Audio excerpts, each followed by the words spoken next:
എന്താണ് അസ്തിത്വം എന്നതിനെ പറ്റിയുള്ള ചിന്തയാണ് ആദ്യം വേണ്ടത്. അപ്പോൾ അതുകൊണ്ട് ഒന്നാമത്തത് മുംകിനുൽ വുജൂദ് എന്ന് പറഞ്ഞാൽ പോസിബിൾ ബീയിങ്, അതേപോലെ തന്നെ മുസ്തഹീലുൽ വുജൂദ് ഇമ്പോസിബിൾ ബീയിങ്, വാജിബുൽ വുജൂദ് എന്ന് പറഞ്ഞാൽ നെസസറി ബീയിങ് അനിവാര്യമായിട്ടുള്ള അസ്തിത്വം. ഇതിൽ ഒന്നേ അനിവാര്യമുള്ളൂ, മറ്റത് രണ്ടും ഒന്ന് മുസ്തഹീല എന്ന് പറഞ്ഞാൽ ഇമ്പോസിബിളാണ്. രാവും പകലും ഒരേ സമയത്ത് വരിക എന്നുള്ളത് ഇമ്പോസിബിളാണല്ലോ, അത് അസാധ്യമാണ്. ആ രാവും പകലും ഒരേ സമയത്ത് ഉണ്ടാവുക എന്നുള്ളത് അസാധ്യമാണ്.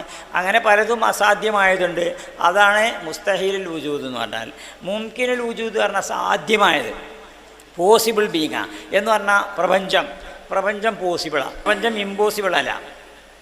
പ്രപഞ്ചം പോസിബിളാണ്, മനുഷ്യൻ പോസിബിളാണ്, ഇവിടുത്തെ എല്ലാ ജീവജാലങ്ങളും പോസിബിളാണ്, സാധ്യമായിട്ടുള്ള അസ്തിത്വമാണ്.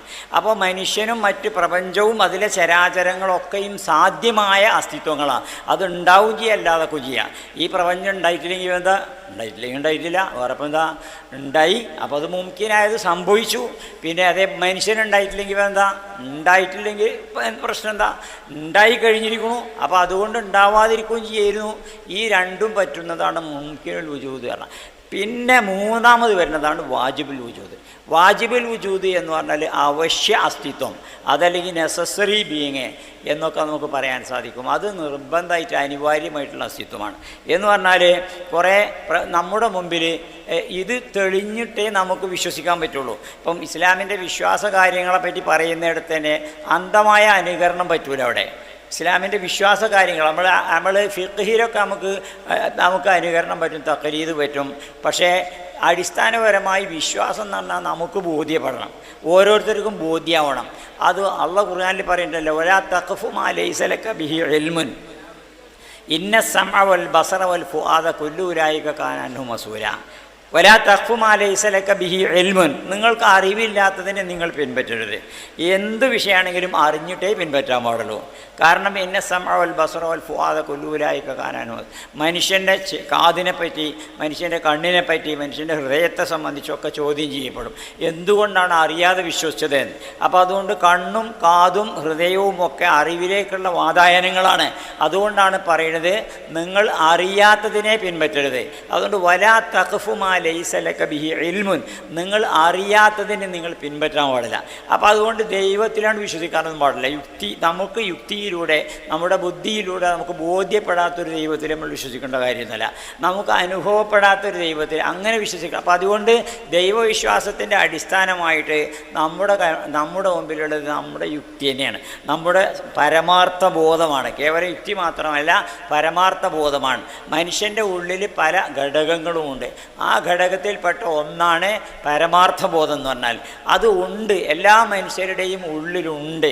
അത് പിന്നെ നിങ്ങൾ ഇംഗ്ലീഷ് സാഹിത്യം പഠിക്കുന്ന സമയത്ത് പ്ലാറ്റോൻ്റെ സ്മൃതി സിദ്ധാന്തത്തെ സംബന്ധിച്ച് നിങ്ങൾ കേട്ടിട്ടുണ്ടായിരിക്കും ചിലപ്പോൾ. എന്ന് പറഞ്ഞാൽ മനുഷ്യരിൽ എല്ലാവരിലും പരമാർത്ഥ ബോധമുണ്ട്, ആശയം എല്ലാവരുടെയും ഉള്ളിലുണ്ട്.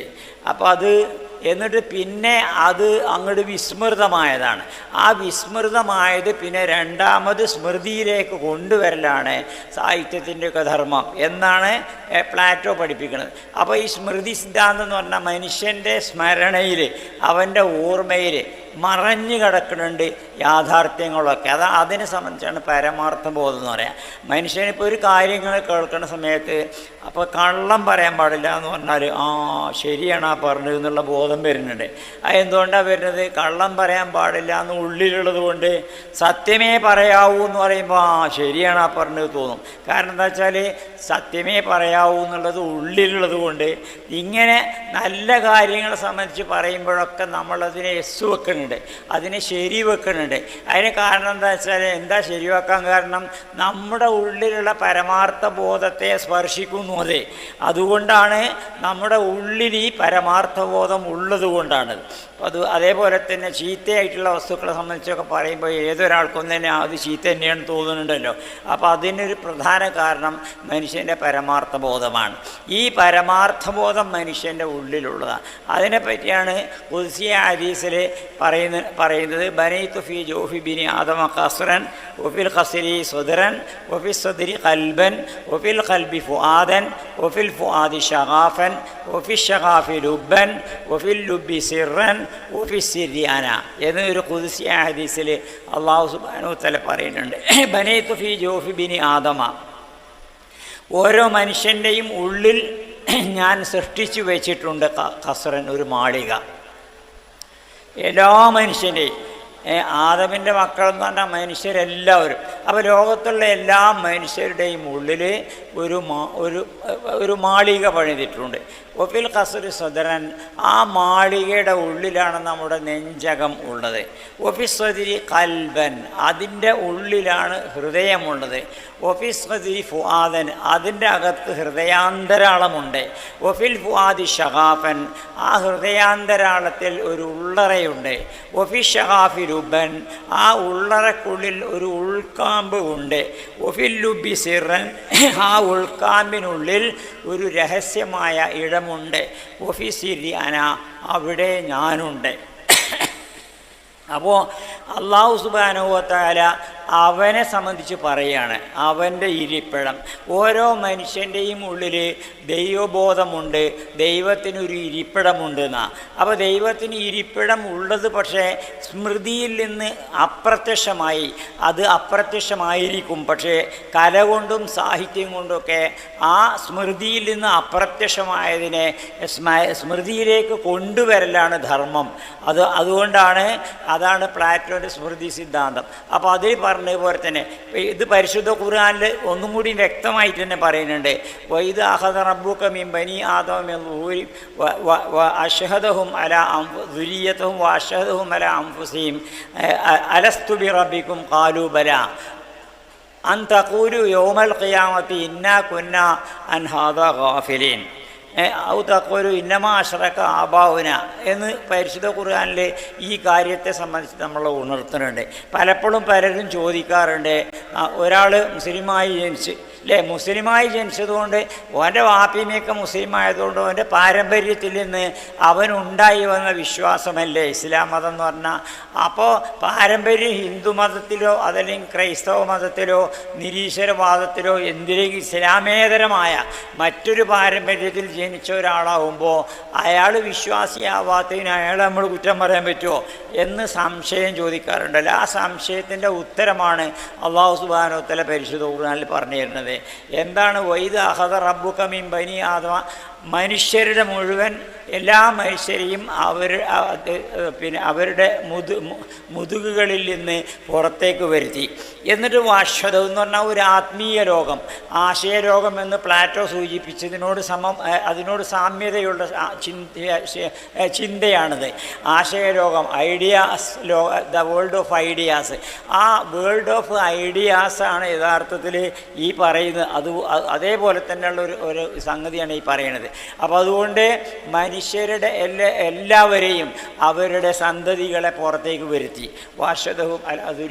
വാഷഹദഹും അലാ അൻഫുസിഹിം, എന്നിട്ട് സ്വയം അവരെ സാക്ഷ്യം വഹിപ്പിക്കുകയാണ്. എന്താണ്? അല്ലാഹു ചോദിക്കുകയാണ്, അലസ്തു ബി റബ്ബിക്കും, ഞാൻ നിങ്ങളുടെ റബ്ബല്ലയോ, ഞാൻ നിങ്ങളുടെ നാഥനല്ലയോ? ഇത് എന്നിട്ട് കാലൂബല, എല്ലാവരും അത് സമ്മതിച്ചു.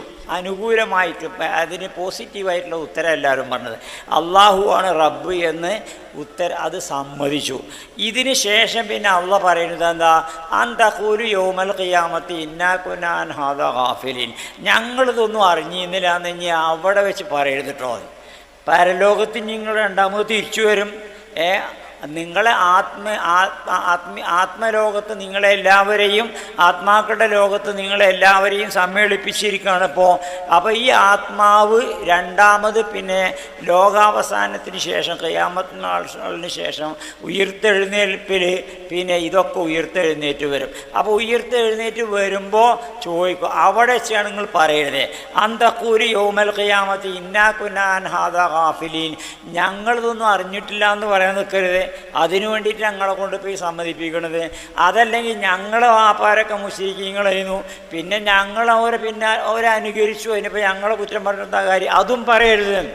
അത് രണ്ടും പറയാൻ ഇടവരരുത് എന്നുള്ളത് കൊണ്ടാണ് ആത്മീയ ലോകത്ത് വെച്ചിട്ട് അല്ലാഹു സുബ്ഹാനഹു വ തആല ഇത്തരത്തിലുള്ള ഒരു സംഭാഷണം, ഇത്തരത്തിലുള്ള ഒരു സമ്മേളനം സംഘടിപ്പിച്ചിട്ട് ആത്മാക്കളുടെ സമ്മേളനം സംഘടിപ്പിച്ചിട്ട് അവിടെ വെച്ച് കണ്ട് ഇതൊക്കെ പറഞ്ഞത് എന്നാണ് പരിശുദ്ധ ഖുർആനിൽ പറയുന്നത്. അപ്പോൾ അപ്പോൾ ഈ പറയുന്നതിനൊന്നും ന്യായമല്ല. കാരണം എന്താ, എല്ലാവരുടെയും മനസ്സിൽ ദൈവബോധമുണ്ട്. ആ ഉള്ള ദൈവബോധം അത് വിസ്മൃതിയിലേക്ക് പോയിട്ടുണ്ടായിരിക്കാം. അതിനെ രണ്ടാമത് സ്മൃതിയിലേക്ക് കൊണ്ടുവരാൻ വേണ്ടിയിട്ടാണ് അള്ളാഹു തആല പ്രവാചകന്മാരെ അയച്ചിരിക്കുന്നത്. അതുകൊണ്ടാണ് പ്രവാചകന്മാർക്ക് മുദക്കിർ എന്ന് പറയും അല്ലേ. ഫദക്കിർ ഇന്നഫഅത്തി ദിക്റ. ദക്കറ എന്ന് പറഞ്ഞാൽ അതിൻ്റെ അർത്ഥം എന്താണ്? റിമൈൻഡ് ചെയ്യാന്ന്, അനുസ്മരിപ്പിക്കുക. എന്തിനെ അനുസ്മരിപ്പിക്കുന്നത്? എന്താ അനുസ്മരിപ്പിക്കുക? റിമൈൻഡർ എന്താണ്? അതിൻ്റെ മുമ്പൊന്നും ഉണ്ടായതിനാണ് റിമൈൻഡ് ചെയ്യുക. ഇപ്പോൾ നമ്മൾ ഒരാൾക്കൊരു കത്തയച്ചു, ആ കത്തിന് അയാൾ മറുപടി അയച്ചിട്ടില്ലെങ്കിൽ നമ്മൾ റിമൈൻഡർ അയക്കും. അതെന്താ? നേരത്തെ പറഞ്ഞതിനെ ഒന്നുകൂടി അനുസ്മരിപ്പിക്കലാണല്ലോ. അപ്പോൾ അതുകൊണ്ട് മുദക്കിർ എന്ന് പ്രവാചകന്മാർക്ക് വിശേഷണം കൊടുത്തിരിക്കുന്നതും അതുകൊണ്ട് തന്നെയാണ്. പ്രവാചകന്മാരുടെ ഡ്യൂട്ടി എന്താണെന്ന് വെച്ചാൽ മനുഷ്യൻ്റെ ഉള്ളിൽ എല്ലാ മനുഷ്യരും ഉൾക്കൊള്ളുന്ന ആ ദൈവബോധത്തെ ഉണർത്തലാണ്. അതല്ലാതെ ഇല്ലാത്തൊരു ബോധത്തെ ഉണ്ടാക്കാൻ കഴിയില്ല. ഇല്ലാത്ത അങ്ങനെ ഉണ്ടാക്കാൻ പറ്റുന്നു, ഉള്ളത് തന്നെ ഉണർത്താൻ സാധിക്കുള്ളൂ. അപ്പോൾ അതുകൊണ്ട് എല്ലാ മനുഷ്യരുടെയും ഉള്ളിൽ ദൈവബോധമുണ്ട്. ആ ദൈവബോധം പ്രത്യക്ഷത്തിൽ വരാൻ പിന്നെ അവസരങ്ങൾ വേണ്ടി വരും, കാരണങ്ങൾ വേണ്ടി വരും, സന്ദർഭങ്ങൾ വേണ്ടി വരും.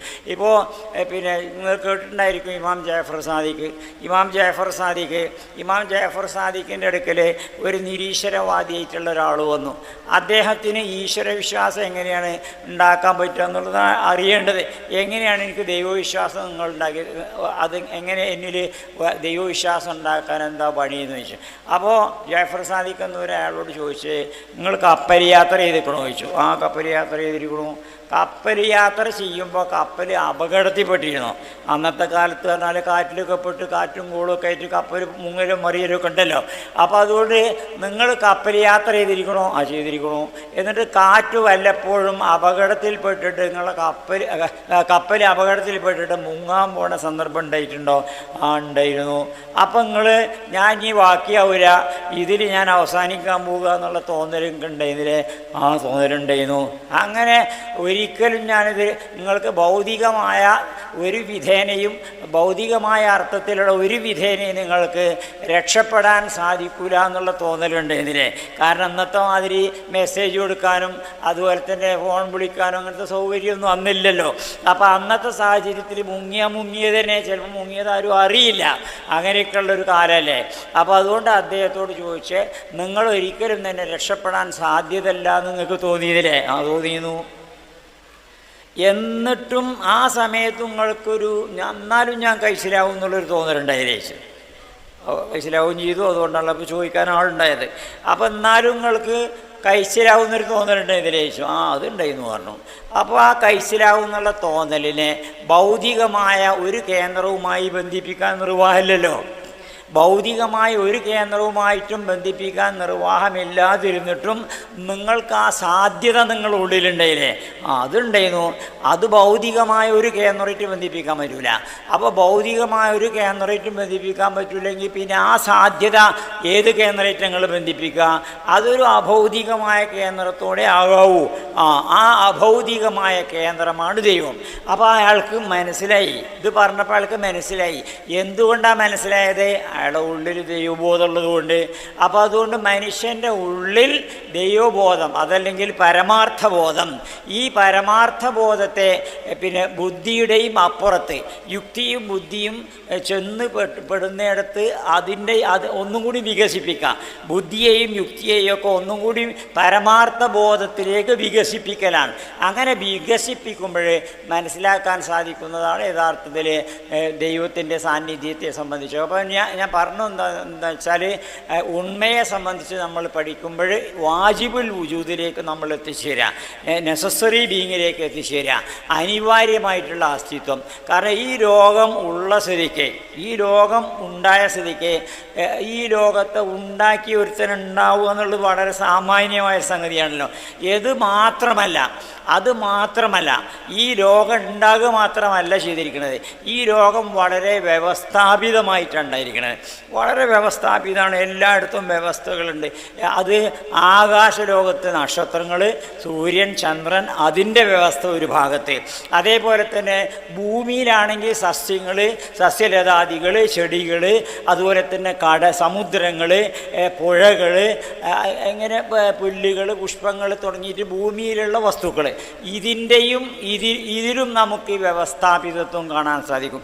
ആകാശലോകത്തും ഭൂമി ലോകത്തും അതുപോലെ തന്നെ ജന്തുലോകത്തും എല്ലായിടത്തും നമുക്ക് കാണാൻ സാധിക്കുന്നു. എന്ന് പറഞ്ഞാൽ ഇങ്ങനെയുള്ള ഏത് മിനറൽ കിങ്ഡം ആവട്ടെ, വെജിറ്റബിൾ കിങ്ഡം ആവട്ടെ, അനിമൽ കിങ്ഡം ആവട്ടെ, അതല്ലെങ്കിൽ ഹെവൻലി ആ ലോകമാവട്ടെ, എവിടെയും വ്യവസ്ഥ കാണാൻ സാധിക്കുന്നുണ്ട്. ഈ വ്യവസ്ഥ എങ്ങനെ ഉണ്ടാവും? ഇങ്ങനെ വ്യവസ്ഥാപിതമായിട്ടുള്ള ഒരു ലോകം, കേവലം ഒരു ലോകം യാദൃശ്ചികമായിട്ടുണ്ട് പടച്ചതല്ല, അത് വ്യവസ്ഥാപിതമായിട്ട് തന്നെയാണ് നമ്മുടെ മുമ്പിൽ നമ്മൾ കാണുന്നത്. അപ്പോൾ ഒന്ന് വ്യവസ്ഥപ്പെടുത്തണമെങ്കിൽ എന്തു വേണം? അത് യുക്തിപരമായിട്ട് ഒരു പ്രവർത്തനം നടക്കണം. ഇപ്പോൾ ഇവിടെ നമ്മൾ ഈ പരിപാടി നടക്കണം. ഈ പരിപാടിയിൽ നമ്മൾ സ്റ്റേജ് അറേഞ്ച് ചെയ്തിരിക്കണു, അതേപോലെ തന്നെ മുന്നിൽ പിന്നെ സദസ്സ് അറേഞ്ച് ചെയ്തിരിക്കണു, ബെഞ്ചിട്ടിരിക്കണു, ആളുകൾക്ക് ഇങ്ങനെ ഒരു വ്യവസ്ഥ ഉണ്ടല്ലോ. ഇവിടെ ഒരു വ്യവസ്ഥ നമുക്ക് കാണാൻ സാധിക്കും. ഈ വ്യവസ്ഥ കേവലം അയുക്തികമായിട്ട് ഉണ്ടാവില്ല. അപ്പോൾ യുക്തിപരമായി നമ്മളൊന്ന് ശ്രദ്ധിച്ച് എവിടെ ഇപ്പോൾ അത് ഇടേണ്ടത്, എവിടെ ഇത് ഇടേണ്ടത്, ആളുകളെ എവിടെ ഇരുത്തേണ്ടത്, സംസാരിക്കുന്ന ആൾക്കാർക്ക് എവിടെ നിൽക്കേണ്ടത്, അതുപോലെ തന്നെ പിന്നെ അതിൻ്റെ പിന്നെ അത് പിടിച്ചെടുക്കാനുള്ള സംവിധാനം ഉണ്ടെങ്കിൽ അതെവിടെ വെക്കേണ്ടത്, ഇങ്ങനെ തുടങ്ങിയിട്ടുണ്ടല്ലോ. അപ്പോൾ അങ്ങനെ ഒരു വ്യവസ്ഥാപിതമായിട്ട് ഈ സംഗതി നടക്കാം. ഈ സ്ഥാപനം നടക്കണു, വ്യവസ്ഥാപിതമായിട്ട് നടക്കണു. എല്ലായിടത്തും നമുക്ക് വ്യവസ്ഥ കാണാൻ സാധിക്കും. ഈ വ്യവസ്ഥ ഇല്ലാതാക്കാൻ പറ്റില്ല. ഇപ്പോൾ നമ്മുടെ നാട് ഇപ്പോൾ ഇവിടെ തന്നെ നിങ്ങൾ ഭരണവ്യവസ്ഥ കാണാൻ സാധിക്കണേ. ഇവിടെ പഞ്ചായത്തുണ്ട്, ഇവിടെ ജില്ലാ സമിതി, ഭരണസമിതി ഉണ്ട്, പിന്നെ സംസ്ഥാനത്തിന് ഗവൺമെൻറ് ഉണ്ട്, രാഷ്ട്രത്തിന് പിന്നെ മന്ത്രിസഭയും കാര്യം. അപ്പോൾ ഇതെന്താ, ഈ ലോകത്ത് എല്ലായിടത്തും ഒരു വ്യവസ്ഥ വേണമെന്നുള്ളത് കൊണ്ടാണ്. ഈ വ്യവസ്ഥ യുക്തിയധിഷ്ഠിതമായിട്ടുള്ള വ്യവസ്ഥ. അപ്പോൾ വ്യവസ്ഥ ഉണ്ടാവണമെങ്കിൽ എന്ത് വേണം? അതിന് ചില റൂളുകൾ വേണം അല്ലേ? വ്യവസ്ഥക്ക് റൂള് വേണമല്ലോ. ആ റൂള് എവിടെ നിന്നുണ്ടാവേണ്ടതാണ്? ഇപ്പം ഞാൻ മുമ്പ് ഒരിക്കൽ ഇതേപോലെ ഞാൻ ഒരു സ്ഥലത്ത് അധ്യാപകനായിരുന്നപ്പോൾ അവിടെ ഞാൻ കുട്ടികളെ ക്ലാസ് കഴിഞ്ഞതിന് ശേഷം ആ പ്രദേശത്തുള്ള എല്ലാവരെയും സംഘടിപ്പിച്ചുകൊണ്ട് യുക്തിവാദികൾ, നിരീശ്വരവാദികൾ, അതുപോലെ തന്നെ നിർമ്മതവാദികൾ, വ്യത്യസ്ത മതക്കാർ ഒക്കെ ഉള്ളൊരു പ്രദേശം. അപ്പോൾ അവിടെ ഞാനൊരു ഡിബേറ്റിംഗ് ക്ലബ്ബ് സംഘടിപ്പിച്ചു.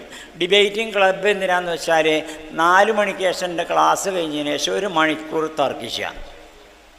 ഡിബേറ്റിംഗ് ക്ലബിൻ്റെ ഉദ്ദേശം എന്താ വെച്ചാൽ 1 മണിക്കൂർ തർക്കിക്കുക. അത് ആർക്കും തർക്കിക്കാം, ആർക്കും തർക്കിക്കാം. അങ്ങനെ തർക്കിച്ചിട്ട് 1 മണിക്കൂർ കഴിയുമ്പോൾ പിന്നെ ബെല്ലടിക്കും. അതോടുകൂടി അങ്ങോട്ട് നിൽക്കുകയും ചെയ്യും. അത് ചോദ്യം ചോദിച്ചിട്ട് ഉത്തരം പറയാൻ സമയം ഉണ്ടായിട്ടില്ല, അതൊന്നും പറഞ്ഞിട്ടില്ല. ചോദ്യം ചോദിച്ചിട്ട് അപ്പോഴാണ് സമയം കഴിയുമെന്ന് വെച്ചാൽ അപ്പോൾ നിർത്തും.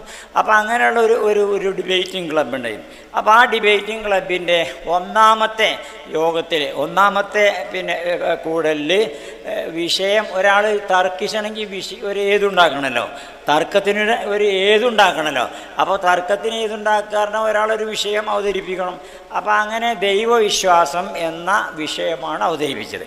അപ്പോൾ ദൈവവിശ്വാസം എന്നുള്ള വിഷയം ഞാൻ അവതരിപ്പിച്ചപ്പോൾ പല പോയിൻറ്റും പറഞ്ഞ കൂട്ടത്തിൽ ഒരു പോയിൻ്റ് പിന്നെ ഇതായിരുന്നു, ഇവിടെ നമുക്ക് ജീവിക്കാനൊരു വ്യവസ്ഥ വേണം. ആ വ്യവസ്ഥ അത്യാവശ്യമാണ്, വ്യവസ്ഥ വേണം. അപ്പോൾ ആ വ്യവസ്ഥ ഉണ്ടാവണമെങ്കിൽ റൂൾസ് വേണം.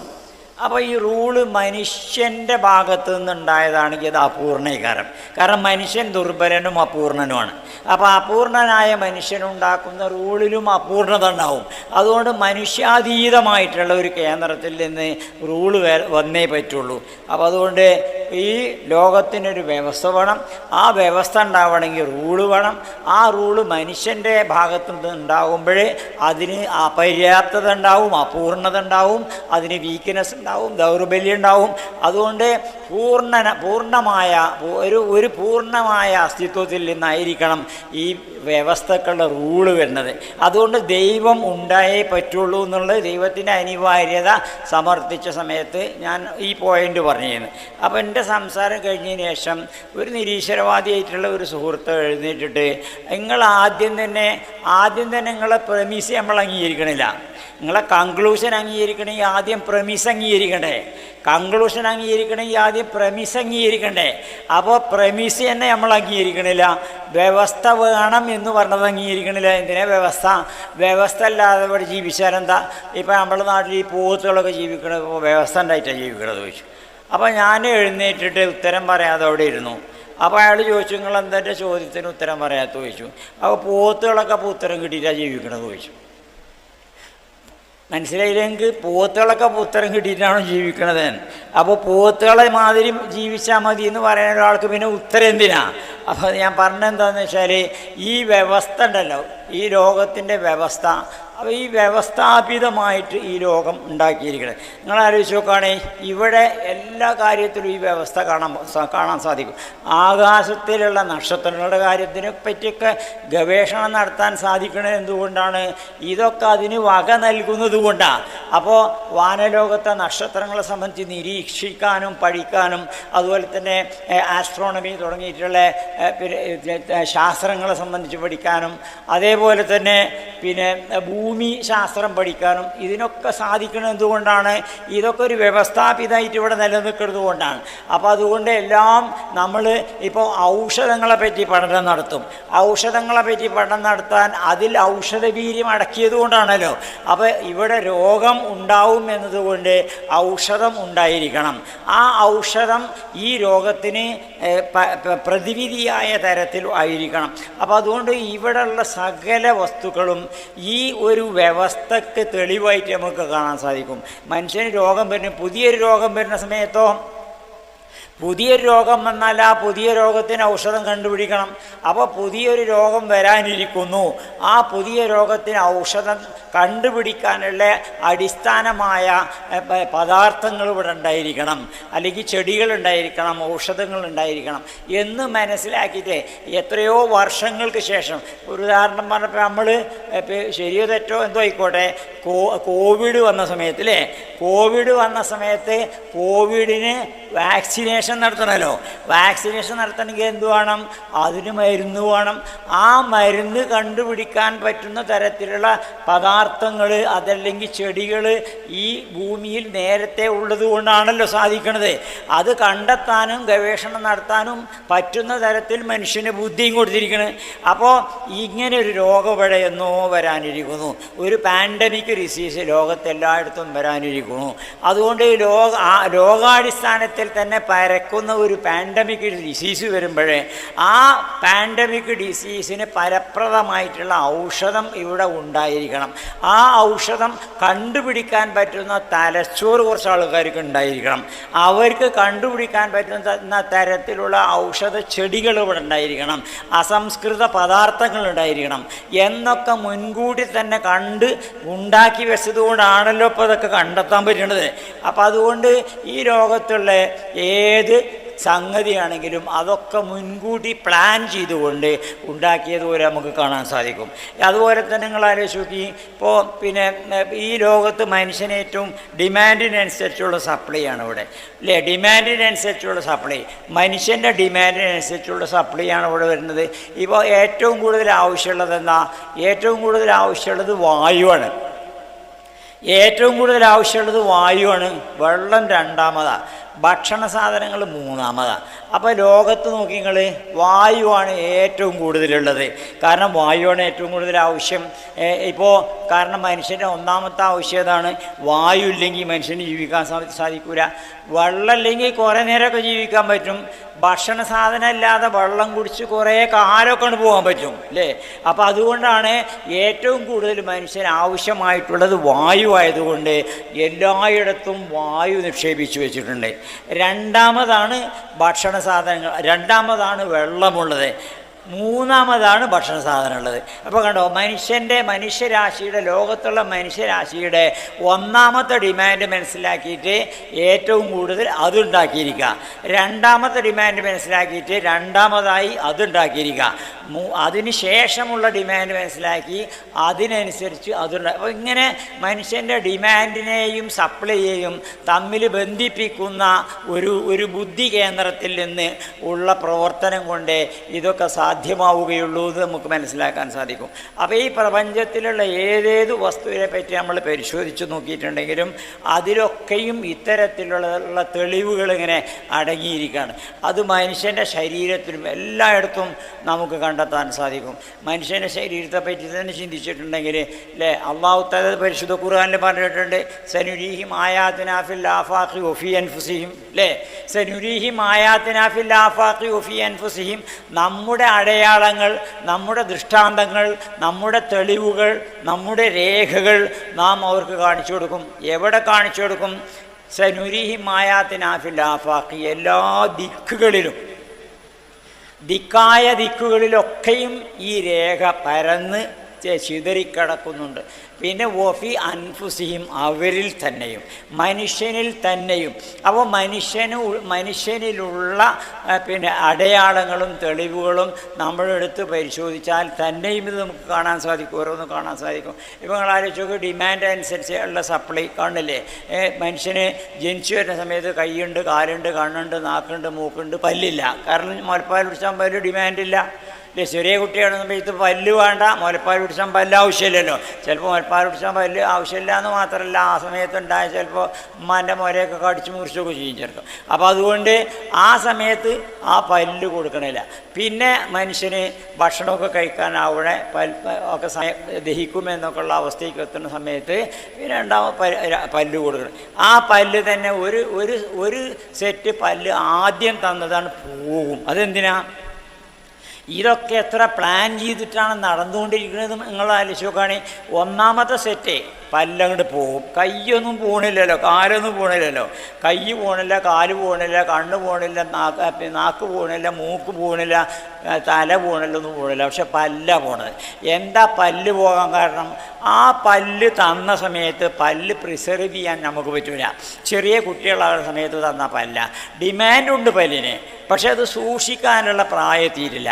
അപ്പോൾ അതുകൊണ്ട് ആ സമയത്ത് മുട്ടായി തിന്നും, അതുപോലത്തെ പല്ലിന് പുഴുക്കുത്ത് ബാധിക്കും. അതേപോലെ തന്നെ പിന്നെ ഓടും ചാടും വീഴുമൊക്കെ ചെയ്യും, പല്ല് പൊട്ടിപ്പോകും. ആ പ്രായത്തിൽ അത് പ്രിസർവ് ചെയ്യാൻ പറ്റാത്ത സമയത്ത് തന്നതായതുകൊണ്ട് അതാണ് പോയിക്കോട്ടെ ഒന്നാമത്തെ സെറ്റ്. പിന്നെ രണ്ടാമതൊരു സെറ്റാണ് തരും. ആ രണ്ടാമത്തെ സെറ്റ് എന്ന് പറഞ്ഞാൽ അത് പ്രിസർവ് ചെയ്യാൻ ശ്രദ്ധിക്കാനൊക്കെ പറ്റുന്ന സമയത്താണ് പിന്നെ തരുന്നത്. അത് ചിലപ്പോൾ കുട്ടികൾക്ക് അപ്പോഴും ചിലപ്പോൾ അത്രത്തോളം സാധിച്ചിട്ടില്ലെങ്കിലും എന്നാലും കുറേ സാധിക്കും. പിന്നെ എന്നിട്ട് രണ്ടാമത്തെ സെറ്റ് പല്ല തന്നാൽ പിന്നെ മൂന്നാമത്തെ സെറ്റ് തരൂല. പക്ഷെ മൂന്നാമത്തെ സെറ്റ് ഡിമാൻഡുണ്ടോ, സപ്ലൈ ഉണ്ട്, പൈസ ചിലവാക്കണം. രണ്ട് സെറ്റ് അല്ലേ, ഒരു പല്ല് ഡോക്ടറെ അടുത്ത് പോയി കാണേണ്ട പല്ല് വെക്കുകയാണെങ്കിൽ ഒരു 10-30,000 ഉറുപ്പ്യയിൽ ചുരുങ്ങിയതാവും ഒരു സെറ്റ് പല്ലിന്. അങ്ങനത്തെ വിലയുള്ള സാധനം 2 വട്ടം സൗജന്യമായിട്ട് തന്നു. ഈ സൗജന്യമായിട്ട് തന്നിട്ട് മൂന്നാമത് ഇനി സൗജന്യമായിട്ട് തരൂല. കാരണം എന്താ? ഇത് പ്രിസർവ് ചെയ്യാൻ മനുഷ്യൻ ബാധ്യസ്ഥനാണ്. അപ്പോൾ നമ്മളെ ബാധ്യത നമ്മൾ നിറവേറ്റിയാതിരുന്നിട്ടുണ്ടെങ്കിൽ അതിൻ്റെ ഫൈന് നമ്മൾ കെട്ടണം. ആ ഫൈനാണ് മൂന്നാമത് നമ്മൾ പല്ല് ഡോക്ടറെ അടുത്ത് പോയിട്ട് കിട്ടും വെക്കുന്ന സമയത്ത് നമ്മൾ പൈസ ചിലവാക്കേണ്ടി വരുന്നത്. അപ്പോൾ കണ്ടോ, ഇങ്ങനെ ശരീരത്തിലെ ബാഹ്യമായിട്ടുള്ള അവയവങ്ങൾ മുതൽ ആന്തരികമായ അവയവങ്ങളെ പറ്റി ഒക്കെ തന്നെയും പഠിച്ചാൽ മനസ്സിലാക്കാൻ സാധിക്കും. ഇനി പല്ലുണ്ടായ പോരാ, ഭക്ഷണ സാധനം അല്ലേ, ഭക്ഷണം കഴിക്കണ്ടേ? ഭക്ഷണം കഴിക്കുന്നതിനെ പറ്റി ആലോചിച്ച് നോക്കുകയാണെങ്കിൽ വൈവിധ്യമാർന്ന തരത്തിലുള്ള ഭക്ഷണ സാധനങ്ങൾ. ഇപ്പം നിങ്ങളെ കുട്ടികൾ കോളേജിൽ എല്ലാ ദിവസവും കോഴി ബിരിയാണി തന്നെ കിട്ടിയിട്ടുണ്ടെങ്കിൽ മടുക്കൂലേ? എല്ലാ ദിവസവും കോഴി ബിരിയാണി ചിലപ്പോൾ കുട്ടികൾ പോകുവിടുന്നു ചിലരെങ്കിലുമൊക്കെ. കാരണം എല്ലാ ദിവസവും തിന്ന് മടുക്കുകയാണല്ലോ. അപ്പോൾ അതുകൊണ്ട് വൈവിധ്യം എന്നുള്ളത് പ്രപഞ്ചത്തിൽ എവിടെ നമുക്ക് കാണാൻ പറ്റും. മനുഷ്യന് ആവശ്യമായിട്ടുള്ള പക്ഷേ ഭക്ഷണത്തെ പറ്റി അള്ളാഹ് പറഞ്ഞു ചെയ്തിരിക്കുന്നത് പ്രത്യേകമായിട്ട് ഫല്യൻദുറിൽ മർഉ ഇലാ താമിഹി അന്ന സബബിനൽ മാ സബ്ബ സുമ്മ ശഖഖനൽ അർള ശഖ ഫഅംബത്നാ ഫീഹാ ഹബ്ബൻ വഇനബൻ വസൈതൂനൻ വനഖല വഹദായിഖ ഗുൽബ വഫാകിഹതൻ വഅബ്ബ മതാഅൻ ലക്കും വലിഅൻആമികും. അല്ലാഹു തആല ഖുർആനിൽ തന്നെ പറയുന്നുണ്ട് ഫൽയൻദുൽ മർഉ ഇലാ തആമിഹി. മനുഷ്യൻ അവൻ്റെ ഭക്ഷണത്തെ സംബന്ധിച്ച് ചിന്തിച്ചു നോക്കട്ടെ. ആരാ ചിന്തിക്കണത്?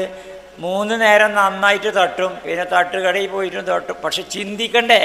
മനുഷ്യൻ ഭക്ഷണത്തെ സംബന്ധിച്ച് ചിന്തിക്കണം എന്നാ പറയുന്നത്. ഫല്യൻദുറുൽ മർഉ ഇലാ തആമിഹി.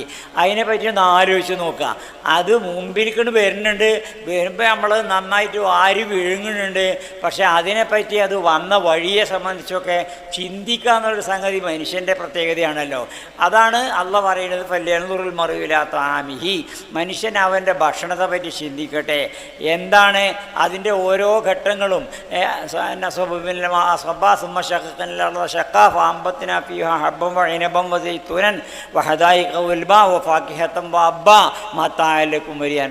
നിങ്ങൾക്കും നിങ്ങളുടെ കന്നുകാലികൾക്കും അനുഭവിക്കാൻ വേണ്ടി പലതരത്തിലുള്ള പഴവർഗ്ഗങ്ങൾ, പച്ചിലകൾ, ചെടികൾ, അങ്ങനെ ഓരോന്ന് എണ്ണിയിട്ട് അല്ലാഹു തആല പറയുന്നത്. അപ്പോൾ അതുകൊണ്ട് ഈ ഭക്ഷണ സാധനത്തെ സംബന്ധിച്ച് ഇങ്ങനെ പറയാൻ കാരണം എന്താ വെച്ചാൽ ഇതിൻ്റെ വൈവിധ്യം ആലോചിച്ച് നോക്കുകയാണെങ്കിൽ ഭക്ഷണ സാധനത്തിൻ്റെ വൈവിധ്യം. അപ്പോൾ അതേപോലെ തന്നെ പഴവർഗ്ഗങ്ങൾ, ചക്കക്കാലത്ത് ചക്ക ഉണ്ടാവും, മാങ്ങാക്കാലത്ത് മാങ്ങ ഉണ്ടാവും. പക്ഷെ തേങ്ങക്ക് കാലമല്ല അല്ലേ? ചക്കക്കാലത്ത് ചക്ക ഉണ്ടാവും, മാങ്ങാക്കാലത്ത് മാങ്ങ ഉണ്ടാവും. പക്ഷെ തേങ്ങക്ക് കാലമല്ല. കാരണം തേങ്ങക്ക് പ്രത്യേക സീസൺ വെച്ചിട്ടുണ്ടെങ്കിൽ കുടുങ്ങും. കാരണം തേങ്ങ പലതിനും ആവശ്യമാണ്. വെളിച്ചെണ്ണ ഉണ്ടാക്കണം നമുക്ക്, അതുകൊണ്ട് പലതും ബിരിയാണി വേണം, പപ്പടം പൊരിച്ചണം, കുഴമ്പുണ്ടാക്കണം, എണ്ണ ഉണ്ടാക്കണം, തൈരുണ്ടാക്കണം, ഇങ്ങനെ തുടങ്ങി എണ്ണി പറയാൻ പറ്റുന്ന ഒരുപാട് ഡിമാൻഡുകൾ. ഈ ആവശ്യങ്ങൾക്കൊക്കെ പാടെ തികയില്ല മനുഷ്യരൊരു സീസണിൽ മാത്രം തേങ്ങ തന്നാൽ. അതുകൊണ്ട് തേങ്ങ എല്ലാ സീസണിലും തരികയാണ്. പിന്നെ മറ്റുള്ളതൊക്കെ സീസണിലേ വേണ്ടുള്ളൂ. അങ്ങനെ വൈവിധ്യമാർന്ന തരത്തിലുള്ള ഭക്ഷണ സാധനങ്ങൾ മനുഷ്യൻ്റെ ഡിമാൻഡിനനുസരിച്ചുള്ള സപ്ലൈ. അതേപോലെ തന്നെ ആലോചിച്ച് നോക്കിങ്ങൾ, നിങ്ങൾ ഈ ഭക്ഷണം നമ്മൾ കഴിക്കുമ്പോൾ ഈ ഭക്ഷണം എത്തരത്തിലുള്ള ഖരവസ്തുവാണെങ്കിലും എത്തരത്തിലുള്ള ദ്രാവക വസ്തുവാണെങ്കിലും അതിനൊക്കെ ദഹിപ്പിക്കാൻ പറ്റുന്ന ഒരു ഡൈജസ്റ്റീവ് സിസ്റ്റം അകത്ത് നിക്ഷേപിച്ചിരിക്കണം. ആ ഡൈജസ്റ്റീവ് സിസ്റ്റം ഇല്ലെങ്കിൽ എന്തെങ്കിലും കാരണം സ്ഥിതി ഒരിക്കൽ കഴിച്ച ഭക്ഷണം പിന്നെ കഴിക്കാനാവുമ്പോഴേക്ക് ദഹിച്ചിട്ടുണ്ടാവില്ല. അപ്പോൾ നമുക്ക് 2, 3, 4 നേരത്ത് കഴിക്കണമെങ്കിൽ എന്ത് വേണം? കഴിക്കണതൊക്കെ ദഹിച്ചുകൊണ്ടിരിക്കണ്ടേ? ആ ദഹിക്കാൻ വേണ്ട സംവിധാനം അകത്ത് വെച്ചിരിക്കണം. ഇനി അകത്ത് വെച്ച ആ ഡൈജസ്റ്റീവ് സിസ്റ്റത്തെ പറ്റി നിങ്ങൾ ആലോചിച്ച് നോക്കുകയാണെങ്കിൽ അതന്നെ ഒരുപാട് ചിന്തിക്കാനുണ്ട്. നമ്മുടെ ഡൈജസ്റ്റീവ് സിസ്റ്റം, ആ ഡൈജസ്റ്റീവ് സിസ്റ്റം ശരിയാം വിധം പ്രവർത്തിക്കാൻ ആവശ്യമായിട്ടുള്ള ഒന്നാണ് ഉമിനീര്. നമ്മുടെ നാക്കിലെ വായിലെ ഉമിനീരുണ്ടല്ലോ, ആ ഉമിനീര് ഈ ഡൈജസ്റ്റീവ് സിസ്റ്റത്തിൻ്റെ പ്രവർത്തനത്തിന് ആവശ്യമാണ്. എന്ന് മാത്രമല്ല, നമ്മളൊരു പുതിയ ഭക്ഷണം കഴിച്ചാൽ അല്ലെ, പുതിയ ഒരു ആഹാരം കഴിച്ചിട്ടുണ്ടെങ്കിൽ ആ പുതിയ ആഹാരത്തെ ദഹിപ്പിക്കാൻ പറ്റുന്ന എൻസൈം അപ്പം ഉൽപ്പാദിപ്പിക്കുന്നുണ്ട്. അപ്പോൾ ഉൽപ്പാദിപ്പിക്കും. നേരത്തെ പരിചയമില്ലാത്ത ഒരു വസ്തു ആവട്ടെ, ഗൾഫിൽ നിന്നോ മറ്റൊക്കെ ആരെങ്കിലും പുതിയൊരു മുട്ടായിയോ എന്തെങ്കിലും സാധനം കൊണ്ടുവന്നു, അത് നമ്മുടെ ദഹനേന്ദ്രിയത്തിന് നേരത്തെ പരിചയമില്ലാത്തതാണ്, വായിന് പരിചയമില്ലാത്തതാണ്. അപ്പോൾ നമ്മൾ പരിചയമില്ലാത്തൊരു സാധനം അകത്തേക്ക് കൊടുക്കുമ്പോഴേ അതിനെ ദഹിപ്പിക്കാൻ ആവശ്യമായ എൻസൈം അപ്പം ഉൽപ്പാദിപ്പിക്കും. അതിനുള്ള അത്തരം കഴിവ് പോലും ഉള്ള ഒരു ഡൈജസ്റ്റീവ് സിസ്റ്റമാണ് വെച്ചിരിക്കുന്നത്. അതിന് ദഹിപ്പിക്കാൻ ആവശ്യമായിട്ടുള്ളതാണ് ഉമിനീര്. അതുകൊണ്ട് വായിൽ ഉമിനീര് വെച്ചിരിക്കണേ. ആ ഉമിനീര് നന്നായിട്ട് ചവച്ച് നമ്മുടെ അകത്തേക്ക് നമ്മളത് അങ്ങനെയുള്ള പണിയൊക്കെ നമ്മളെ പണിയാണ്. അത് ചവക്കലൊക്കെ നമ്മളെ പണിയാണ്. അത് ചവക്കാതിരുന്നിട്ടുണ്ടെങ്കിൽ പിന്നെ ഉമിനീരൊന്നും ശരിക്കും ചെല്ലൂല.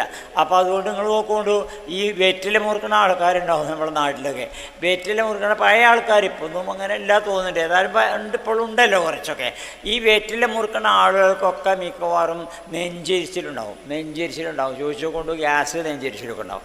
അതിന് കാരണം എന്താണെന്ന് വെച്ചാൽ ഈ വെറ്റില മുറുക്കണ ആളുകൾ ഉമിനീര് തുപ്പിക്കളയാ ചെയ്യണത്. അകത്തേക്ക് ചെല്ലേണ്ട ഉമിനീര് തുപ്പിക്കള. അപ്പോൾ ആവശ്യത്തിന് ഉമിനീര് ഡൈജസ്റ്റീവ് സിസ്റ്റത്തിലേക്ക് എത്താത്തത് കൊണ്ടാണ് യഥാർത്ഥത്തിൽ അങ്ങനെയൊക്കെ സംഭവിക്കുന്നത്. ഇങ്ങനെ ഓരോ എത്ര കോംപ്ലിക്കേറ്റഡ് ആയിട്ടുള്ള, എത്ര സങ്കീർണമായിട്ടുള്ള രീതിയിൽ ഇതിൻ്റെയൊക്കെ പ്രവർത്തനങ്ങൾ നടക്കണു, എത്ര ശാസ്ത്രീയമായ രീതിയിൽ പ്രവർത്തനങ്ങൾ നടക്കണമെന്ന് ചിന്തിച്ച് നോക്കി. അപ്പോൾ അതൊക്കെ തന്നെ പുറത്തുനിന്ന് ഇങ്ങനെ അകത്തേക്ക് ചെല്ലാൻ പൂളക്കിഴങ്ങ്, കപ്പ അല്ലെങ്കിൽ പൂളക്കിഴങ്ങ് എന്നൊക്കെ നമ്മളെ നാട്ടിൽ പറയാം. ഏതായാലും കപ്പ അകത്തേക്ക് ചെല്ലാൻ സാധ്യത ഉണ്ട്. അതുകൊണ്ട് അതിനെ ദഹിപ്പിക്കാൻ ആവശ്യമായ എൻസൈം ഉൽപ്പാദിപ്പിക്കുന്ന തരത്തിൽ ദഹനേന്ദ്രിയത്തെ അവിടെ ഫിറ്റ് ചെയ്തോളണം എന്ന് നേരത്തെ മനസ്സിലാക്കിയിട്ടല്ലേ. അതേപോലെ പിന്നെ പോത്തിറച്ചി, മൂരിയിറച്ചി, അങ്ങനെ കട്ടിയുള്ള എന്തൊക്കെ സാധനങ്ങളാണ്. ഈ സാധനങ്ങളൊക്കെ ചെല്ലുമ്പോൾ ഇതിങ്ങനെ പല സാധനങ്ങൾക്കൂടി വരാണ്ട് അതൊക്കെ ദഹിപ്പിക്കാൻ ആവശ്യമായ തരത്തിലുള്ള ദഹനേന്ദ്രിയ സിസ്റ്റം തന്നെ അവിടെ സ്ഥാപിക്കണം. അതിൻ്റെ പ്രവർത്തനം ആ രൂപം ഇതൊക്കെ ഉള്ളിൽ നേരത്തെ ഇത് സംവിധാനിക്കുന്ന തരത്തിലുള്ള ഒരു ബുദ്ധി കേന്ദ്രത്തിൽ നിന്നാണ് ഇത് പ്രവർത്തിച്ചുകൊണ്ടിരിക്കുന്നത് എന്ന സംഗതി മനസ്സിലാക്കാൻ എമ്പാടും ഇതുപോലത്തെ തെളിവുകൾ നമുക്ക്. അപ്പം ഞാൻ പറഞ്ഞു വന്നതെന്താ വെച്ചാൽ മൂന്നാമത്തെ ബീയിങ്ങിനെ സംബന്ധിച്ച നെസസറി ബീയിങ്, ആ നെസസറി ബീയിങ്ങിൻ്റെ ആവശ്യകത മനുഷ്യൻ്റെ ബുദ്ധി വളരെ നിർബന്ധമായി ആവശ്യപ്പെടുന്നതാണ്. ഏതൊരു മനുഷ്യൻ്റെയും ബുദ്ധി ആവശ്യപ്പെടും. ഇതിന് ഉത്തരം പറയാൻ ഇത് അല്ലാതെ തന്നെ നടക്കുമെന്ന്, യാദൃച്ഛികമായി ഇത് സംഭവിക്കുമെന്ന് പറയാൻ ആരെ കൊണ്ടും പറ്റൂല. പറഞ്ഞാൽ നേരെയാവില്ല. ഇപ്പോൾ യാദൃശ്ചികം എന്ന് പറഞ്ഞാൽ എന്താ അർത്ഥം? അപ്പോൾ ഞാൻ ഇങ്ങനെ സംസാരിച്ചുകൊണ്ടിരിക്കുമ്പോൾ എനിക്കൊരു ഗ്ലാസ് വെള്ളം വേണം. അപ്പോൾ ഞാൻ ഒരു കുട്ടിയെ വിളിച്ചിട്ട് കുട്ടിയെ പോയിട്ട് ഒരു ഗ്ലാസ് വെള്ളം കൊണ്ടുവന്നാറ്. ആ കുട്ടി ഇങ്ങനെ പോയിട്ട് ഇങ്ങനെ ഗ്ലാസ്സൊക്കെ കഴുകി വൃത്തിയാക്കി അതിൽ വെള്ളം നിറച്ച് കണ്ട് കൊണ്ടുവന്നാണ്ട് ഈ പോഡിയത്തിൻ്റെ മുകളിലൊരു ഭാഗത്ത് വെച്ചു. എന്നിട്ട് അതിൻ്റെ മുകളിൽ അത് ഒന്നും പൊടിയൊന്നും ആവാതെക്കാൻ വേണ്ടി പ്ലേറ്റോ അതല്ലെങ്കിൽ ഒരു കടലാസോ എന്തെങ്കിലും വെച്ചു. അങ്ങനെ വെച്ച് കണ്ട് ആ കുട്ടി പോയി. അവൻ വളരെ വ്യവസ്ഥാപിതമായിട്ടാണ് പണിയെടുത്തത്. അത് അങ്ങനെ അത് വളരെ വ്യവസ്ഥാപിതമായിട്ട് നടക്കുകയും ചെയ്തു. എന്നിട്ട് പിന്നെ ഞാൻ അങ്ങനെ സംസാരിച്ചു കൊണ്ടിരിക്കുമ്പോൾ ഇങ്ങനെ കയ്യും കാലും ഒക്കെ ഇട്ട് ഇങ്ങനെ ഉണ്ടാവുമല്ലോ, ആങ്ങി കാണിക്കൂല. അങ്ങനെ കൈയൊക്കെ നീട്ടുന്ന സമയത്ത് അതങ്ങോട്ട് തട്ടിപ്പോയി. ഗ്ലാസ്സാണ് തട്ടിപ്പോയത്. അവിടെ വീണ് ഇവിടെ വീണ് ചിലപ്പോൾ ഗ്ലാസ്സൊക്കെ ചില്ലൊക്കെ തെറിച്ച് പല ആൾക്കാരുടെയും കണ്ണിലൊക്കെ ചെന്ന് തറച്ച് പിന്നെ ഈ ഗ്ലാസ്സൊക്കെ പിന്നെ പിരിച്ചു വിടണം. പിന്നെ പരിപാടി നിർത്തിയേക്കേണ്ടി വരും. കാരണം എന്താ വെച്ചാൽ ഒരാളെ കണ്ടുപോയാൽ പിന്നെ അതിനനുസരിച്ച് വേണമല്ലോ അടുത്ത് ആക്ട് ചെയ്യണ്ടേ, അല്ലെങ്കിൽ അയാൾ ആസ്വദിക്കൊണ്ട് പിന്നെ ആകെ പ്രശ്നമായല്ലോ. അപ്പോൾ ഒന്നാമത് ആ കുട്ടി കൊണ്ടുവന്ന് വെച്ചത് വ്യവസ്ഥാപിതമായിട്ടാണ്. രണ്ടാമത്തത് യാദൃശ്ചികമാണ്. അപ്പോൾ യാദൃശ്ചികമാകുമ്പോൾ ഇത്തരത്തിലുള്ള ഇങ്ങനെയൊക്കെ ഉണ്ടാകുക. അത് വ്യവസ്ഥാപിതം, അവർ യാദൃശ്ചികമായിട്ട് സംഭവിക്കുന്നത്. യാദൃശ്ചികമായിട്ട് ചിലപ്പോൾ അപൂർവമായിട്ട് എന്തെങ്കിലുമൊക്കെ വ്യവസ്ഥാപിതമായിട്ട് വരികയും ചെയ്യും. ഉദാഹരണം പറഞ്ഞാൽ വെള്ളത്തിലുണ്ടല്ലോ എഴുത്തച്ഛൻ എന്ന് പറഞ്ഞ ഒരു കീടം വെള്ളത്തിൽ ഇങ്ങനെ എഴുതലില്ലേ, അത് നമ്മൾ നല്ലവണ്ണം കുറേ നേരം സൂക്ഷിച്ച് നോക്കിയിട്ടുണ്ടെങ്കിൽ ചിലപ്പോൾ ഇങ്ങനെ ഇത് ഹംസ എന്നൊക്കെ ചിലപ്പോൾ വരും. അത് എപ്പോഴും വരുമൊന്നുമില്ല, എപ്പോഴേലൊക്കെ അങ്ങനെയും വരും. യാദൃശ്ചികമായിട്ട് അങ്ങനെ വരികയൊക്കെ ചെയ്യും. ആകാശത്തുള്ള കാർമേഘത്തിലേക്ക് നമ്മളിങ്ങനെ നോക്കിയാൽ ചിലപ്പോൾ കുറേ ഇങ്ങനെ നോക്കുന്ന സമയത്ത് ചിലപ്പോൾ ഒരാളിങ്ങനെ ഇരിക്കണ മാതിരി തോന്നാം, അതല്ലെങ്കിൽ ഇങ്ങനെ ആൾ പായണ മാതിരി തോന്നാം, അങ്ങനെ പലതും തോന്നുകയൊക്കെ ചെയ്യാം. അതൊക്കെ യാദൃശ്ചികമായിട്ട് എപ്പോഴേലൊക്കെ അങ്ങനെ ഉണ്ടായിരുന്നു. പക്ഷേ ഇത് അങ്ങനെയല്ല. ഇത് സദാസമയത്തും നിരന്തരമായും ഇത് നമുക്ക് കാണാൻ സാധിക്കുകയാണ്. അപ്പം അതിൽ ഒരിക്കലും തന്നെ യാദൃച്ഛികമാവാനുള്ള സാധ്യതയില്ല. യാദൃച്ഛികമായിട്ട് ചിലപ്പോൾ ഒരു കോഴി മണലിൽ കൂടി നടന്നാൽ ചിലപ്പോൾ അതിൻ്റെ അകം W എന്നുള്ള അക്ഷരമൊക്കെ ഉണ്ടായിരുന്നു. ചിലപ്പോൾ അങ്ങനെ ഉണ്ടാവാം. കോഴി മണലിൽ കൂടി അല്ലെങ്കിൽ നെല്ലിൽ കൂടിയൊക്കെ നടക്കുമ്പോൾ അതിൻ്റെ നഖം എങ്ങനെയാണല്ലോ W-ൻ്റെ ആകൃതിയിൽ വന്നു എന്ന് വരും. അതും എപ്പോഴും ഇപ്പോൾ കോഴി നടക്കുമ്പോൾ W ഒന്നും ഉണ്ടാവില്ല, എപ്പോഴേലൊക്കെ അതൊക്കെ ഉണ്ടാവും. അപ്പോൾ അതുകൊണ്ട് അതാ ഈ യാദൃശ്ചികം എന്ന് പറഞ്ഞാൽ. അതുകൊണ്ട് യാദൃശ്ചികമായിട്ട് ഇത് സംഭവിക്കുക എന്നുള്ളത് തികച്ചും അയുക്തികമാണ്. അതുകൊണ്ട് അതിൻ്റെ ഇത്തരത്തിൽ ഈ പ്രപഞ്ചത്തെ സംവിധാനിച്ചതിൻ്റെ പിന്നിൽ അനിവാര്യമായും ഒരു ബുദ്ധി കേന്ദ്രം പ്രവർത്തിച്ചിരിക്കണം എന്നത് മനുഷ്യൻ്റെ ബുദ്ധിയുടെ താല്പര്യമാണ്. അതിനെ ചോദ്യം ചെയ്യാൻ സാധിക്കില്ല. അത്രമാത്രം അചോദ്യമായിട്ടുള്ള ഒരു പോയിൻ്റാണത്. പിന്നെ മറ്റൊന്നെന്താണെന്ന് വെച്ചാൽ മനുഷ്യനെ സംബന്ധിച്ചിടത്തോളം മനുഷ്യന് ഒരു സനാതത്വബോധം മനുഷ്യൻ്റെ ഉള്ളിലുണ്ടാവും. ഒരു നാഥൻ വേണമെന്നുള്ള, എനിക്കൊരു നാഥനുണ്ടായിരിക്കണം എന്നുള്ള ബോധം മനുഷ്യൻ്റെ ഉള്ളിലുണ്ടാവും, എല്ലാ മനുഷ്യൻ്റെ ഉള്ളിലുണ്ടാവും. അതുകൊണ്ടാണല്ലോ എനിക്ക് രക്ഷക്ക് നമുക്ക് നിവേദനം കൊടുക്കാൻ, ആവശ്യങ്ങൾ ഉന്നയിക്കാൻ, പ്രശ്നങ്ങൾ വരുമ്പോൾ അത് പറയാൻ അതിനൊരു നാഥനുണ്ടായിരിക്കണം, അതിനൊരു ഗവൺമെൻറ് ഉണ്ടായിരിക്കണം, അല്ലെങ്കിൽ അതിനൊരു MLA ഉണ്ടായിരിക്കണം. ഇതേപോലെ തന്നെ നമ്മുടെ നിത്യജീവിതത്തിലും തന്നെ നമ്മളെ കാര്യങ്ങളൊക്കെ പറയാൻ നമുക്ക് അതേപോലെ തന്നെ നമ്മുടെ ജീവിതത്തിലുണ്ടാകുന്ന രഹസ്യങ്ങൾ അത് ഒക്കെ പറയാൻ പറയാൻ ഇങ്ങനെയൊക്കെ പറ്റുന്ന തരത്തിലുള്ള ഒരു നാഥൻ നമ്മുടെ ഉപരിയിൽ പ്രവർത്തിച്ചുകൊണ്ടിരിക്കണം എന്നത് മനുഷ്യൻ്റെ ഒരു താല്പര്യം, ഒരു സനാതത്വ ബോധം മനുഷ്യനിലുള്ളതാണ്. അപ്പോൾ ഈ പ്രപഞ്ചത്തിനൊരു നാഥനില്ലാത്ത അവസ്ഥയാണെങ്കിലോ, ഒരു നാഥനില്ലാത്ത അവസ്ഥയിൽ ദൈവമില്ല എന്ന് പറയുമ്പോൾ പ്രപഞ്ചത്തിനൊരു നാഥനില്ല എന്നതിൻ്റെ അർത്ഥം. അങ്ങനെ നാഥനില്ലാത്തൊരു പ്രപഞ്ചത്തിലാണ് നമ്മൾ ജീവിക്കണമെന്ന് വെച്ചാലോ, നാഥനില്ലാത്ത പ്രപഞ്ചത്തിൽ ജീവിക്കുമ്പോൾ ഒരു യത്തീംഖാന, വാർഡൻ പോലും ഇല്ലാത്തൊരു യത്തീംഖാനയിലെ കുട്ടികളെ മാതിരിയാക്കും നമ്മൾ. വാർഡൻ പോലും ഇല്ലാത്തൊരു യത്തീംഖാനയിലെ കുട്ടികളെ മാതിരി ഒരു അനാഥത്വം അനുഭവപ്പെടും. അപ്പോൾ സനാഥത്വം എന്നത് മനുഷ്യൻ്റെ നേച്ചറിലുള്ളതാണ്, പ്രകൃതിയിലുള്ളതാണ്. അതുകൊണ്ട് ഒരു നാഥൻ ഉണ്ടായിരിക്കണം, അനിവാര്യമാണെന്നുള്ള ചിന്ത മനുഷ്യനിലുണ്ട്. അത് സനാഥത്വ ബോധം മനുഷ്യൻ്റെ ഉള്ളിലുള്ള ഇങ്ങനെ ഇത്തരത്തിലുള്ള ചിന്തകളിൽ കൂടെയൊക്കെ മനുഷ്യൻ യഥാർത്ഥത്തിൽ നെസസറി ബീയിങ്ങിലേക്ക് എത്തുന്നു. ഇങ്ങനെ ഒരു അസ്തിത്വത്തിൻ്റെ അനിവാര്യതയിലേക്ക് എത്തുന്നുള്ളൂ. പക്ഷേ അതുണ്ട് എന്ന് പറയാനുള്ള ഒരു പോയിൻ്റ് നമുക്ക് വരുന്നില്ല. അതുണ്ട് എന്ന് പറയണമെങ്കിൽ എന്തു വേണം? അനുഭവസ്ഥരായിട്ടുള്ള ആൾക്കാർ വേണം. അനുഭവസ്ഥർ പറഞ്ഞു തരണം. ഉണ്ട് എന്നത് അനുഭവസ്ഥർ പറഞ്ഞു തരണം.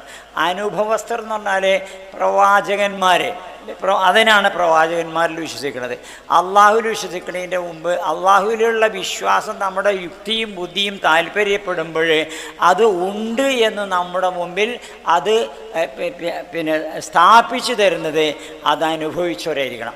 അത് അനുഭവിച്ചവരാണ് പ്രവാചകന്മാർ. ഇത് ഈ കാര്യത്തിൽ മാത്രമല്ല, അപ്പം നമ്മുടെ നാട്ടിൽ ഒരു രോഗം ഉണ്ടായി, പാൻഡമിക് ഡിസീസ്, കൊറോണ ഉണ്ടായി. ഈ കൊറോണയുടെ വൈറസിനെ നമ്മളാരും കണ്ടിട്ടില്ല. എന്നിട്ടും നമ്മൾ ലോകത്ത് ഇപ്പോൾ എത്ര ആൾ കൊറോണയുടെ വൈറസിനെ കണ്ടിട്ടുണ്ടാവും? അത് വൈറോളജിസ്റ്റുകൾ കണ്ടിട്ടുണ്ടാവും. അവരെ സൂക്ഷ്മദർശിനി കൂടെയൊക്കെ നോക്കിയിട്ട് അവർ കണ്ടെത്തിയിട്ടുണ്ടാവും. അപ്പോൾ ആ വൈറോളജിസ്റ്റുകൾ പറഞ്ഞു തരുന്നതിനെ വിശ്വസിച്ചുകൊണ്ടാണ് നമ്മളെ ഈ ദുനിയാവിലുള്ള മുഴുവൻ മനുഷ്യന്മാരും മാസ്ക് ധരിച്ചത്, അല്ലേ? ദുനിയാവിലുള്ള മുഴുവൻ മനുഷ്യന്മാരും മാസ്ക് ധരിച്ചത് ഈ വൈറോളജിസ്റ്റ് പറഞ്ഞതിൽ വിശ്വസിച്ചുകൊണ്ടാണ്, അല്ല നേർക്കുനേരെ കണ്ടിട്ടല്ല.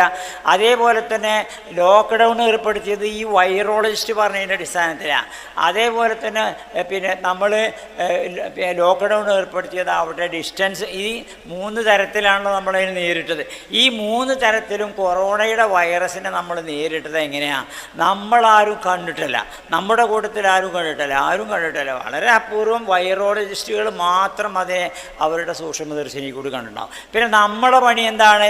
ഈ കണ്ട് അനുഭവിച്ചിട്ടുള്ള വൈറോളജിസ്റ്റുകളെ ഡിപ്പെൻഡ് ചെയ്യലാണ്, അവരെ വിശ്വസിക്കലാണ്. അപ്പം അതേപോലെ ജീവിതത്തിൻ്റെ ഏത് രംഗത്താണെങ്കിലും നമ്മൾ ചില കാര്യങ്ങൾ അറിയാൻ ഇവരെ വിശ്വസിച്ചിരിക്കണം. അങ്ങനെ വിശ്വസിച്ചുകൊണ്ട് അതിനു വേണ്ടിയിട്ടാണ് പ്രവാചകന്മാരെ ഈ ലോകത്തേക്ക് അല്ലാഹു തആല അയച്ചു തന്നത്. നമ്മൾ നേർക്കുനേരെ കാണാത്തതും അനുഭവിക്കാത്തതുമായിട്ടുള്ള കാര്യങ്ങൾ ഉണ്ടായിരിക്കണം എന്നുള്ള അനിവാര്യതയിലേക്ക് നമ്മൾ എത്തിച്ചേരുമ്പോൾ അത് ഉണ്ട് എന്നുള്ള സ്ഥിരീകരണത്തിലേക്ക് നമ്മൾ എത്തിക്കുന്നത് പ്രവാചകന്മാരാണ്. അപ്പോൾ അള്ളാഹുവിലുള്ള വിശ്വാസത്തെ സംബന്ധിച്ച് കുറച്ച് കാര്യങ്ങൾ പറഞ്ഞതേ ഉള്ളൂ.